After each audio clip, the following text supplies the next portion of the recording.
नारी का सौंदर्य उसके बाह्य स्वरूप या आभूषण से नहीं, अपितु निर्धारित होता है उसके सौम्य एवं श्लाघनीय गुणों से। भरतवंश की इस भूमि पर तभी तो कहा जाता रहा है, यत्र नार्यस्तु पूज्यन्ते रमन्ते तत्र देवता, यानी कि जहाँ नारियों की पूजा अर्थात सम्मान होता है, वहाँ देवता और समृद्धि का भी वास होता है। जय हिंद साथियों, स्वागत है आप सभी लोगों का एमपीपीएससी उत्कर्ष के इस ऑनलाइन प्लेटफॉर्म पर। और मेरा नाम है विक्रमादित्य और आज के इस वीडियो में हम खास चर्चा करने जा रहे हैं क्रांति ज्योति एवं भारत की प्रथम महिला शिक्षिका के नाम से विख्यात माँ सावित्रीबाई फुले के बारे में।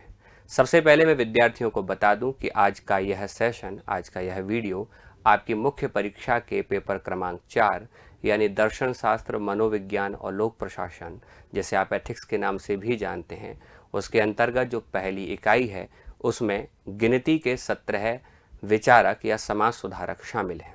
मजे की बात यह है कि मध्य प्रदेश लोक सेवा आयोग के द्वारा निर्धारित पूरे सिलेबस में एकमात्र महिला जिनके बारे में आपको जानना है वे हैं सावित्रीबाई फुले, यानी कि इकाई 1 के 17 विचारकों में से सबसे महत्वपूर्ण सावित्रीबाई फुले।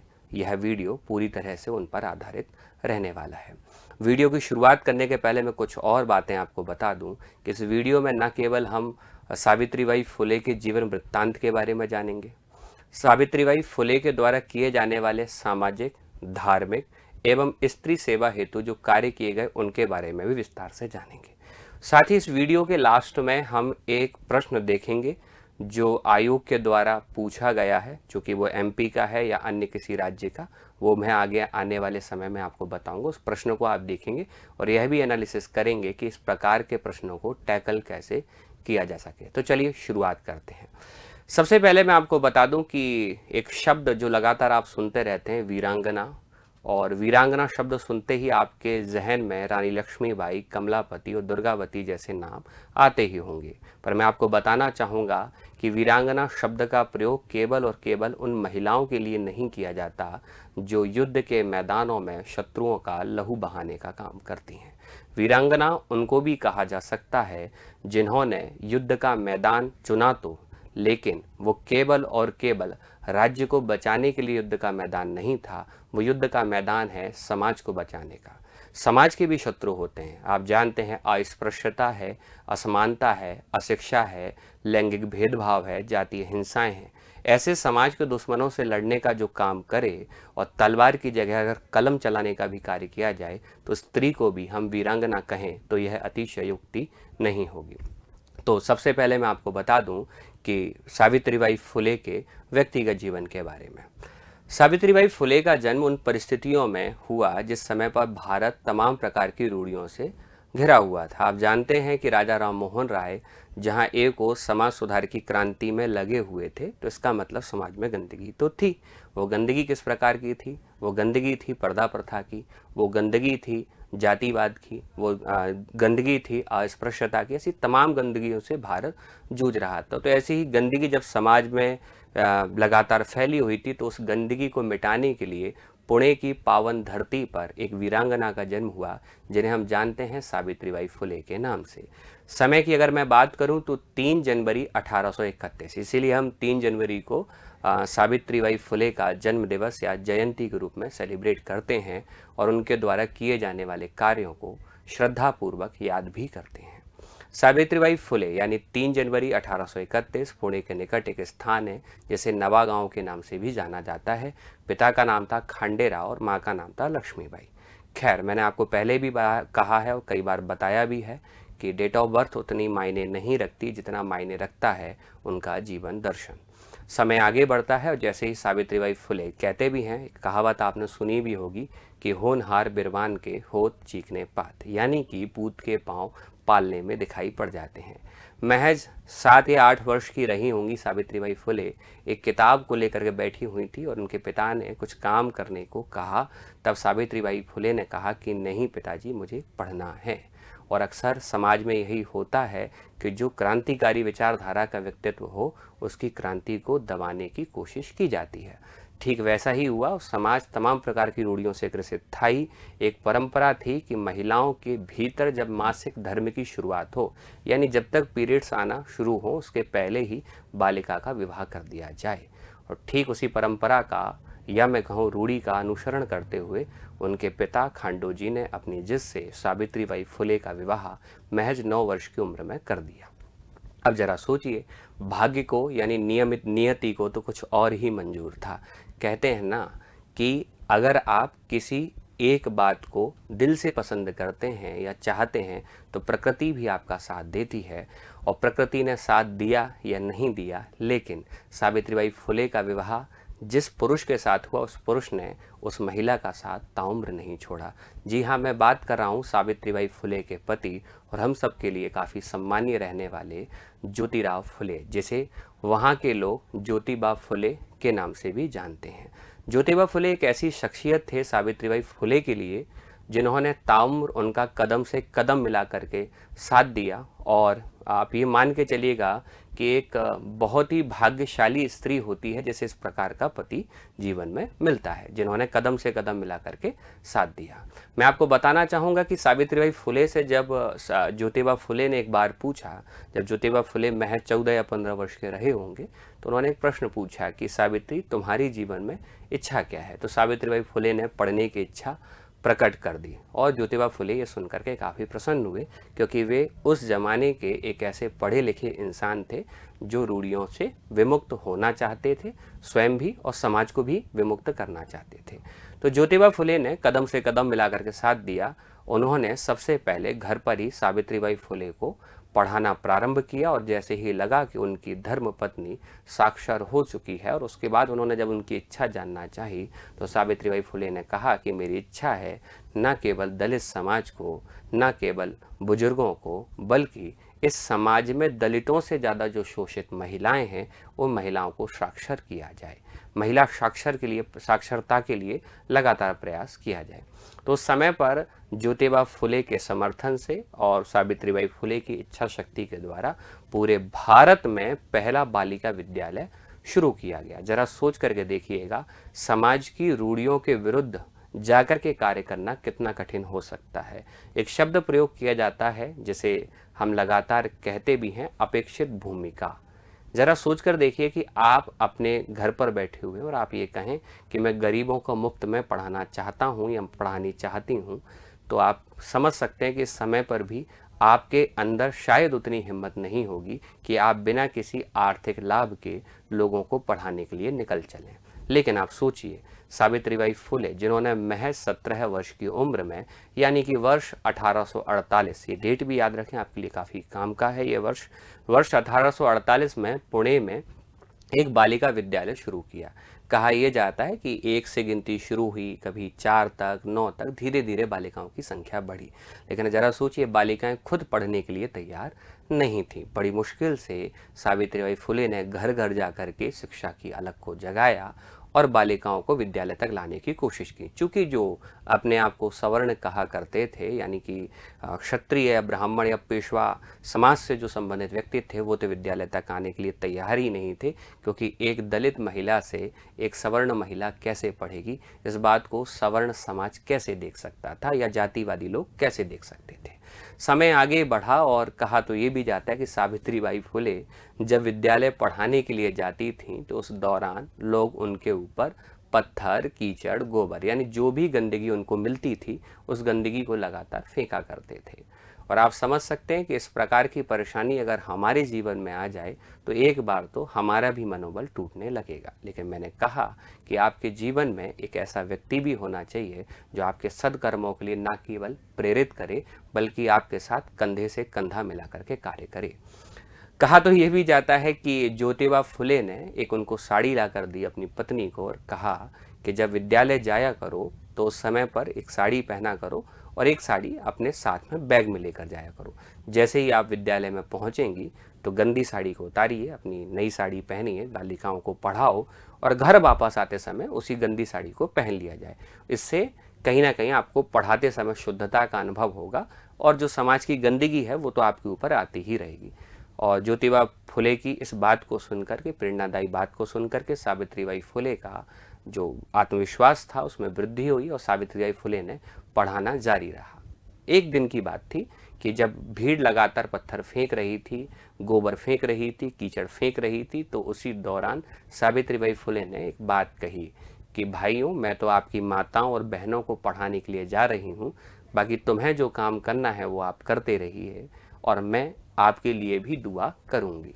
और इतने प्यारे शब्द बोलने के बाद कुछ लोग तो शर्मिंदा हुए ही होंगे, लेकिन हद तो तब बढ़ गई जब एक बार सावित्रीबाई फुले का विद्यालय की ओर जाना हुआ और रास्ते में किसी एक पुरुष ने उनका रास्ता रोक लिया।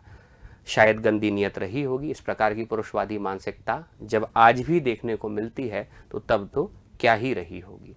तो उस पुरुष ने जब रास्ता रोका तो सावित्रीबाई फुले ने अपने कालिका रूप का दर्शन दिया और एक उस पुरुषवादी मानसिकता के व्यक्ति में थप्पड़ दे मारा। चूंकि कार्य एकदम उचित था, लोगों ने भी सावित्रीबाई फुले का समर्थन किया और ये पहला ऐसा क्षण था जब सावित्रीबाई फुले को जन सहयोग की प्राप्ति हुई। समय बदला, लोगों की मानसिकताएं बदली और पुणे में लगभग 18 बालिका विद्यालय ओपन हुए।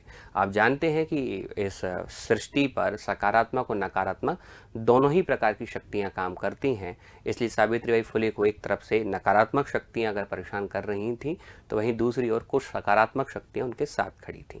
वक्त बदलता गया, समय बदलता गया और लोगों की सोच में कुछ हद तक थोड़ा सा बदलाव हुआ भी और कुछ लोग जो ऐसे थे वो बदलना नहीं भी चाहते थे और ऐसी जनसंख्या आज भी पर्याप्त मात्रा में देश में पाई जाती है। हमारा दुर्भाग्य और सरकार लगातार प्रयास कर भी रही है।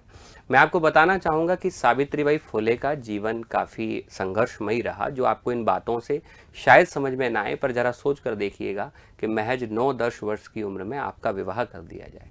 ज़रा सोच कर देखिएगा, आपसे जाति सूचक गालियाँ दी जाएँ।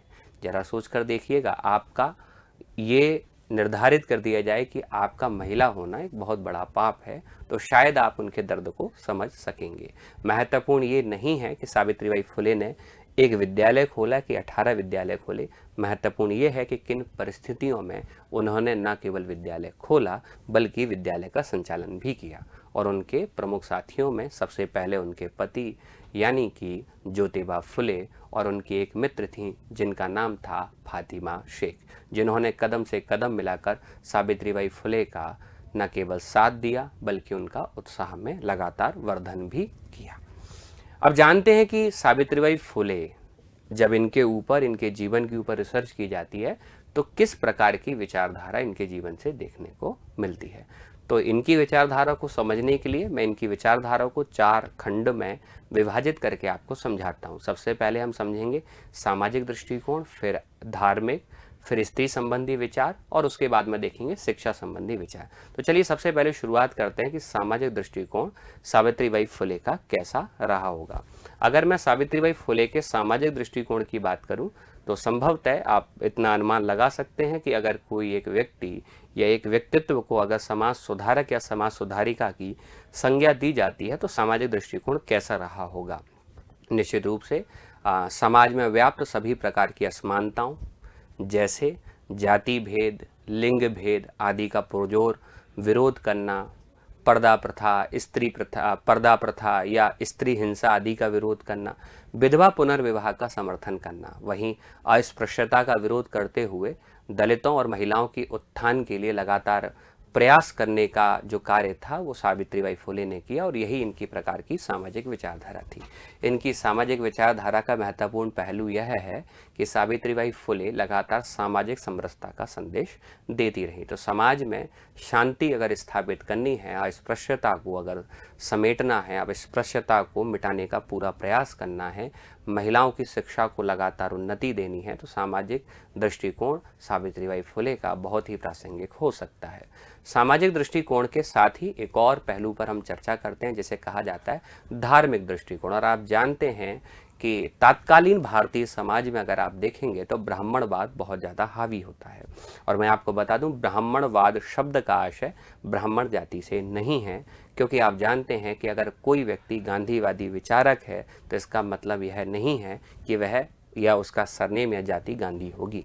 अगर कोई व्यक्ति अम्बेडकरवादी है तो ज़रूरी नहीं है कि वह व्यक्ति का सरनेम या उस व्यक्ति का सरनेम अम्बेडकर होगा। ब्राह्मणवाद से आशय एक ऐसी विचारधारा से है जो कहीं ना कहीं मंदिरों में, या मैं बात करूं तो मूर्ति पूजा और कर्मकांड के नाम पर न केवल आर्थिक दोहन करते थे, बल्कि समाज में सभी प्रकार के कुकृत्य फैलाने का कार्य करते थे। सावित्रीबाई फुले का ऐसा मानना था कि इस समय पर जो पंडित और पुरोहित मंदिरों में बैठे हुए हैं, उस समय पर, यानी कि आप समझ पाए होंगे 19वीं शती के मध्य में अगर आप बात करें, तो जो मंदिर में पंडित पुरोहित बैठे हुए थे, तो वो लगातार शोषण कर रहे थे। तो सावित्रीबाई फुले का मानना था कि भाई ब्राह्मणवाद का विरोध करें, रूढ़ियों का विरोध करें, साथ ही साथ जो अनावश्यक कर्मकांड हैं, जो व्यक्ति की न केवल आर्थिक बल्कि मानसिक और शारीरिक सभी प्रकार की स्थितियों को दूषित करने का काम करते हैं, तो उनका विरोध करने का कार्य लगातार सावित्रीबाई फुले ने किया और अपने विद्यालय में इन रूढ़ियों के विरुद्ध अलग जलाने की कोशिश भी सावित्रीबाई फुले करती रहीं। सामाजिक दृष्टिकोण काफ़ी व्यापक था, उससे भी ज़्यादा व्यापक था उनका धार्मिक दृष्टिकोण। और ऐसा नहीं है कि ये केवल दृष्टिकोण थे, विचार मात्र थे। सावित्रीबाई फुले को आप केवल और केवल विचारक नहीं, समाज सुधारक भी मानते हैं, क्योंकि इन्होंने ये सुधार करने का न केवल आइडिया दिया, बल्कि इन सुधार कार्यों को अपने जीवन का हिस्सा भी बनाया और अपने आप को कर्मयोगी कहलाने का मौका भी दिया।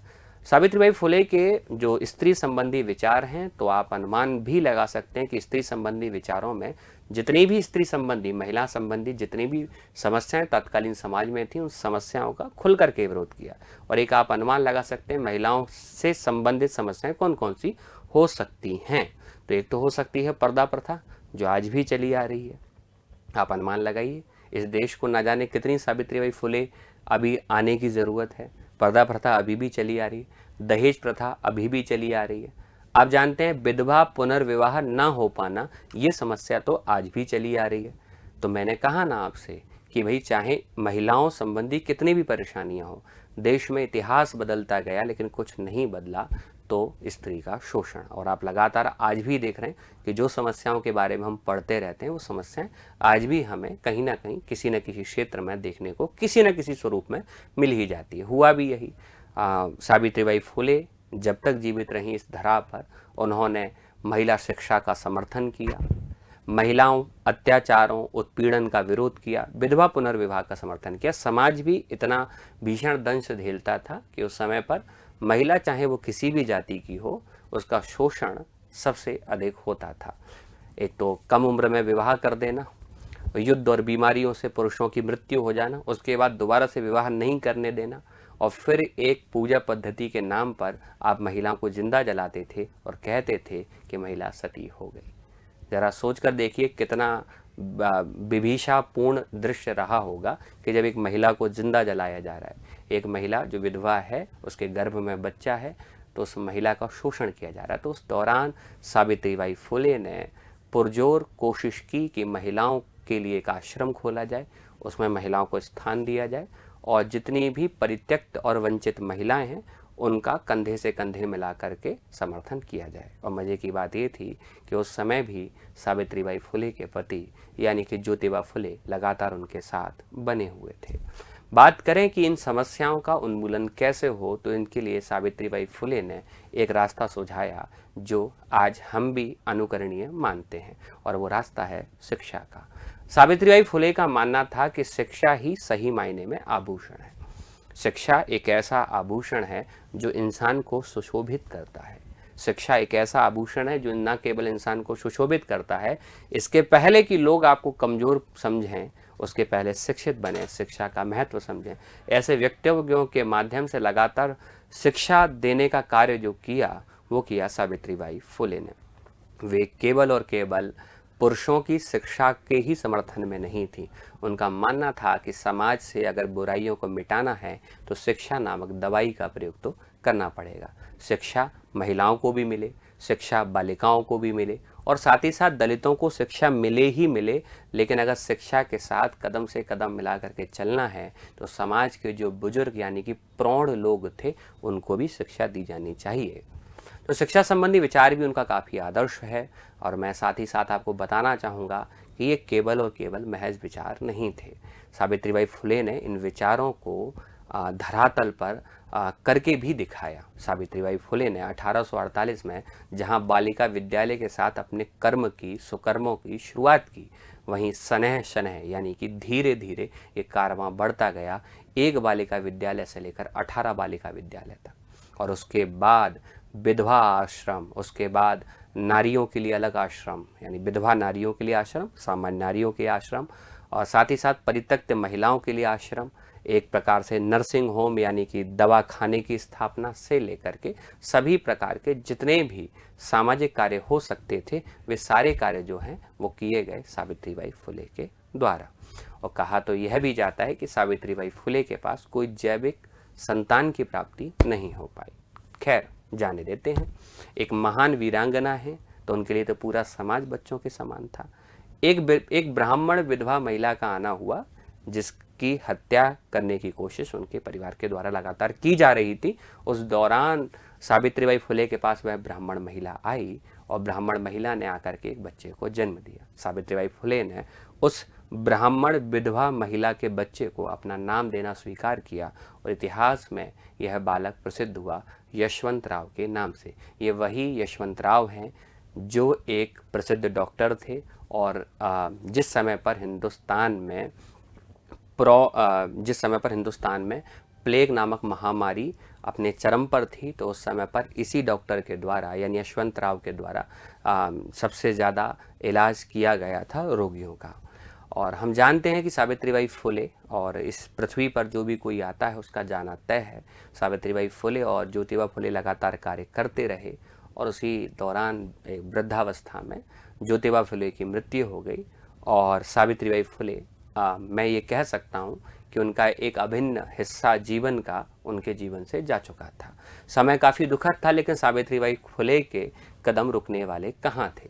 सावित्रीबाई फुले लगातार आगे बढ़ती रहीं और जिस समय पर प्लेग नामक बीमारी फैली, उस समय पर सावित्रीबाई फुले ने, और चूँकि एक ऐसी बीमारी है जो छूने से फैलती है, तो प्लेग नामक महामारी जब फैली, ये प्लेग ठीक वैसी ही महामारी थी जिसका अनुमान आप लगा सकते हैं कोरोना के दौरान होने वाली परेशानियों से। उसी प्रकार की बीमारी उस समय पर थी, प्लेग, जो चूहे के काटने से फैलती है संभवतः।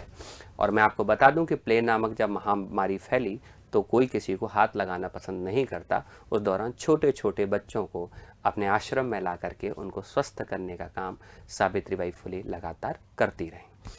समय बदला, सावित्रीबाई फुले जो वृद्धावस्था में आ चुकी थी और इसी प्लेग नामक बीमारी में जब वो सेवा कर रही थी तो यह रोग उनको भी लग गया और 10 मार्च 1897 में उनका देहावसान हो चुका था।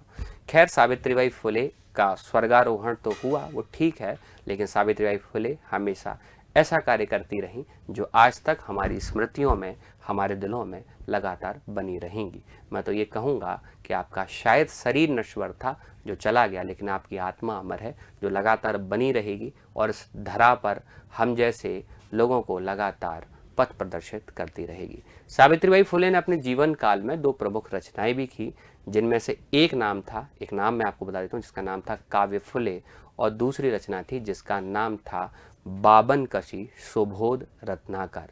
और बाबनकशी सुबोध रत्नाकर एक ऐसी रचना है जो सही मायने में अगर देखा जाए एक ऐसी रचना है जिसके अंतर्गत उन्होंने ज्योतिबा फुले के जीवन का बड़े रोचक तरीके से वर्णन भी किया है। उम्मीद है आपको समझ में आया होगा कि सावित्रीबाई फुले ने अपने जीवन में किस प्रकार के महत्वपूर्ण कार्य किए। अब मैं आपको संक्षेप में एक प्रश्न आपको बताता हूं जो अभी हाल ही में यूपीएससी ने यानी कि संघ लोक सेवा आयोग ने एक प्रश्न पूछा, और प्रश्न कैसा था आप अपनी स्क्रीन पर देख सकते हैं। यूपीएससी यानी संघ लोक सेवा आयोग ने अपनी परीक्षा 2020 में एक प्रश्न पूछा।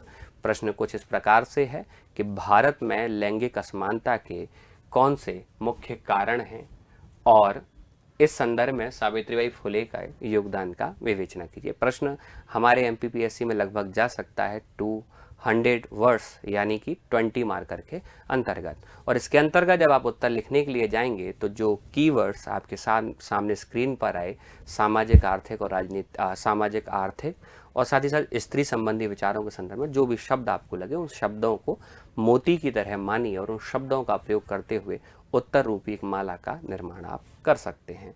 तो उम्मीद है कि आपको वीडियो पसंद आया होगा। और मैं आपको बता दूं, सावित्रीबाई फुले के मार्ग का अनुसरण करते हुए अगर आप चाहते हैं कि आप ठीक से शिक्षित हों और लगातार आगे बढ़ते रहें तो आप जुड़ सकते हैं उत्कर्ष के साथ, क्योंकि अभी उत्कर्ष में इस समय यानी कि आज है 2 तारीख, और अगर आप 2 तारीख को वीडियो देख रहे हैं तो मैं आपको बता दूं आज अंतिम दिन है उत्कर्ष पर न्यू ईयर महाधमाका ऑफर का, जिसमें सभी ऑनलाइन कोर्सेज पर आपको दी जा रही 90% तक की छूट। कल से यह यानी कि 3 तारीख के बाद यह ऑफर लागू नहीं होगा 3 तारीख से। तो 90% तक की छूट दी जा रही है सभी ऑनलाइन कोर्सेज पर। और MPPSC के जो विद्यार्थी हैं जो अभी हाल ही में मेंस 2023 देना चाहते हैं उनके लिए 3 तारीख से बैच लॉन्च किया जा रहा है, MPPSC का सफलता बैच, जिसके बारे में जितने भी फीचर्स हैं आप अपनी स्क्रीन पर देख पा रहे होंगे। और किसी भी प्रकार की जानकारी चाहिए तो हेल्पलाइन नंबर आपके सामने है। इसके अलावा MPPSC के एकलव्य फाउंडेशन बैच अगर आप चाहते हैं कि बेसिक से तैयारी करना है, और ये बैच जो रहेगा लाइव फ्रॉम स्टूडियो रहेगा, इसके बारे में भी आप देख सकते हैं 15 जनवरी से ये बैच शुरू हो रहा है। और साथ ही साथ MPPSC 1 ईयर का बैच है, और जिसमें सेल प्राइस अभी काफ़ी कम है, लेकिन कुछ समय के बाद ये प्राइस काफ़ी बढ़ जाएगी। आज अंतिम दिन है, आप प्रयास करें कि आज ही अपना रजिस्ट्रेशन कराएं।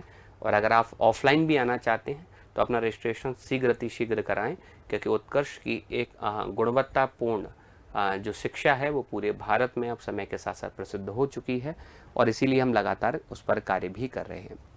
3 जनवरी को सावित्रीबाई फुले का जन्म दिवस है, तो आप इस वीडियो को अधिक से अधिक शेयर करके और सावित्रीबाई फुले के बारे में प्रेरणादायी जो बातें हैं ना केवल अपने जीवन में आत्मसात करें, बल्कि दलितों, वंचितों एवं महिलाओं की शिक्षा के लिए जब मौका मिले तब कार्य ये आप ज़रूर करें। यही सही मायने में सच्ची श्रद्धांजलि भी होगी और सही मायने में सच्चा रास्ता भी होगा। धन्यवाद।